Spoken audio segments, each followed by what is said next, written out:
हे हाय। MTS 2024 SSC वाला exam आप सभी ने अगर दिया होगा उसका भी रिजल्ट जारी कर दिया गया है, जिसमें एमटीएस के हवलदार पदों पर और एमटीएस जिसमें एमटीएस और हवलदार दो पद हुआ करते थे, जिसमें 8000 वैकेंसी है।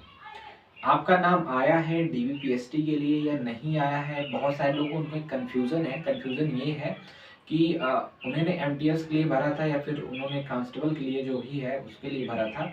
अभी उसका नाम आया है नहीं आया है, इसके बारे में हम बात करेंगे। साथ ही साथ मेरा क्या स्कोर रहा है मैं उसके बारे में जिक्र करूंगा। और मेरा जबकि नाम आ गया है, जो लिस्ट है डीबीपीएसटी तो नहीं कह सकते हैं, पीईटी या फिर पीएसटी के लिए जो नाम लिस्ट जारी करा गया है उसमें मेरा नाम है। मेरा क्या नंबर था, किस तरीके से मेरा नाम उसमें आया है, किस पोस्ट के लिए आया है, कब हो सकता है ये पीएसटी हो, और क्या फाइनल रिजल्ट में मेरा नाम आएगा, क्योंकि 28,000 लोगों का यहाँ पे लिस्ट जारी करा गया है। जबकि वैकेंसी ऑलमोस्ट 8000 वैकेंसी तो 6000 या 4000 ऐसे कुछ करके कांस्टेबल के लिए है, हवलदार के लिए है। तो चलिए शुरू करते हैं और एमटीएस की बातों को हम जानते हैं। एमटीएस जैसे कि आप सभी को पता होगा, अगर आपने दिया होगा तो उसमें दो सेक्शन वाइज डिवाइड करे गए थे। जो सेक्शन फर्स्ट था जिसमें रीजनिंग और मैथमेटिक्स के क्वेश्चन आ रहे थे, 20-20 क्वेश्चन, उनके बेसिस पे कोई भी यहाँ पे जो कट ऑफ बनाई जाएगी, मेरिट जो बनाई जाएगी वो नहीं बनाई जाएगी। टोटली जो आपकी मेरिट बन रही है वो सेक्शन सेकंड, जिसे हम कह सकते हैं जीएस और इंग्लिश के बेसिस पे बनेगा, सबको पता है।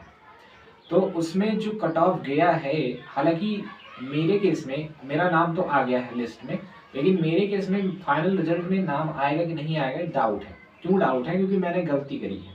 गलती इतनी करी है कि मैंने जो अपना स्टेट प्रेफरेंस भरा है, क्योंकि आपने देखा होगा उसमें बहुत सारे स्टेट बनने के लिए थे, तो मैंने केवल 6 स्टेट ही डाले हैं।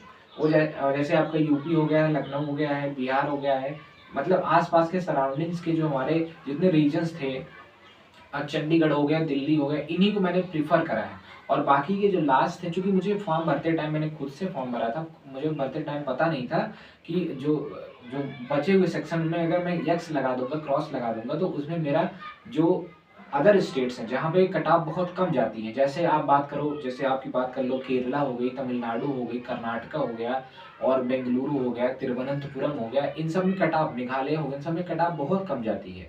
तो अगर वो मैं भरता अपने उसमें, तो शायद वहाँ पे मेरे चांसेस बनते कि हाँ मेरा वो हवलदार में हो जाता है। लेकिन मैंने गलती करी, मुझे पता भी नहीं था फॉर्म भरते टाइम कि हाँ वो ये होता है ऐसा।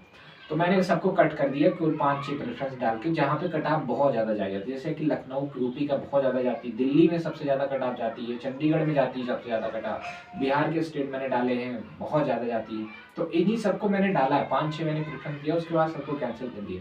तो पीएसटी के लिए तो नाम आ गया है, बट फाइनल मेरिट में नाम आ पाना मुश्किल है। क्यों मुश्किल है ये मैंने आपको बता दिया, क्योंकि उतना मेरा स्कोर है नहीं। कितना है मैं रिवील करूंगा लास्ट में, लेकिन अभी नहीं रिवील करूंगा। तो लेकिन वही मैं कह रहा हूँ, अगर मैंने वो लास्ट वाला प्रेफरेंस भरा होता, तिरुवनंतपुरम हो गया, केरला हो गया, कर्नाटक हो गया, बेंगलुरु हो गया, इन सब वाले रीजन में कट ऑफ बहुत ही कम जाती है, तो मैं अगर भरता तो वहाँ पे मेरा नाम आ जाता। अब यहाँ पे कंफ्यूजन है बहुत सारे लोगों को कि उनका अच्छा खासा नंबर था, कट ऑफ से ज्यादा नंबर था जो भी कट ऑफ गया है रीजन को लेकर के, लेकिन उनका नाम नहीं आया। तो आप हो सकता है कि कांस्टेबल के लिए आपने फॉर्म, मतलब कांस्टेबल के लिए आपने भरा ही नहीं होगा, तो आपने केवल एमटीएस के लिए पोस्ट को डाला होगा। तो अब एमटीएस के लिए अगर आपने डाला है तो वो कांस्टेबल के लिए जो लिस्ट आई है उसमें आपका नाम नहीं होगा। अच्छा, तो फिर दिक्कत क्या है? दिक्कत कुछ भी नहीं है। आप ये जिनका नाम भी आया 28,000 लोगों का, इनको अब कराया जाएगा पीएसटी, जो कि बहुत ही सिंपल है। आप सभी को पता होगा कि भाई कुछ किलोमीटर दौड़ने हैं, 1600 मीटर दौड़ना है, और आपको कह लीजिए 8 किलोमीटर साइकिल चलानी है। तो बहुत सिंपल चीज़ है, 15 मिनट में करना है, वो कुछ मिनट में करना है, आसान से आधा घंटे में करना है 8 किलोमीटर, तो आसान से हो जाएगा, उसमें चीज़ें नहीं है बहुत ज़्यादा। बस यही दो चीज़ करनी है पीएसटी में, सबका लगभग निकल ही जाता है, लेकिन बहुत सारे लोग को नहीं निकलता। अब डिपेंड करता है कितने लोग ज्वाइन करते हैं कितने लोग नहीं, क्योंकि ये सबसे लोवेस्ट पोस्ट होता है, तो बहुत लोग ज्वाइन नहीं करते। अब बहुत सारे लोग ऐसे भी होंगे जो सीजीएल मेंस दिए रहे होंगे, जिनका अच्छा नंबर आया होगा उसमें, तो वो बिल्कुल प्रेफर नहीं करेंगे कि एमटीएस को ज्वाइन करें। तो ये चीज़ें हैं, हो सकता है अगर उनका होम पोस्टिंग मिले तो वो ज्वाइन कर लें, बट बहुत कम चांसेस रहते हैं कोई एमटीएस ज्वाइन करता है। तो ये चीज़ें हो गई। और जीएस के और इंग्लिश के मार्क्स क्या थे मैं वो रिवील करूंगा लेकिन लास्ट में। और हम लोग आगे फर्दर के एग्जाम्स के लिए जुड़ेंगे, साथ ही साथ जो कि हमारी स्ट्रेटजी रही है, क्या क्राइटेरिया रहा है, उसके बेसिस पे हम लोग देखेंगे। तो जुड़े रहिएगा चैनल से, मिलेंगे नेक्स्ट वीडियो में। आज के लिए यहीं तक, मेनी थैंक्स फॉर वॉचिंग।